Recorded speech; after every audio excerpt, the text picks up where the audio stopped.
খাসির মাংসের মেটে খেতে কিন্তু অনেকেই আশা করি খুব ভালোবাসো। তো আমি কিভাবে মেটে চচ্চড়ি বানাই চলো তোমাদের সাথে শেয়ার করি। প্রথমেই কড়াইয়ে সর্ষের তেল দিয়ে একটা তেজপাতা ফোড়ন দিয়ে টুকরো করে কেটে রাখা আলু আর পেঁয়াজটা দিয়ে দিলাম।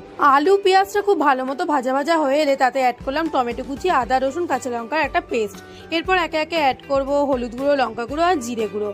খুব ভালো মতো মশলাটাকে কষানো হয়ে এলে এরপর দিয়ে দিলাম টুকরো করে কেটে রাখা মেটেগুলো। এরপর পরিমাণ মতো লবণ দিয়ে ঢাকনা দিয়ে খুব ভালো মতো কষাতে থাকবো। দেন অ্যাড করব মাটনের ফ্যাটটা।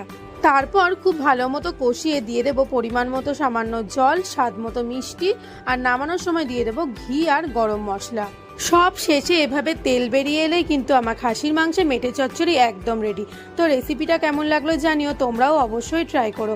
রাতের ডিনারে যদি এরম মেনু থাকে তাহলে কিন্তু লুচি বা পরোটার সাথে খেতে অসাধারণ লাগে। তো ভিডিওটা ভালো লাগলে চ্যানেলটাকে সাবস্ক্রাইব করো। টাটা।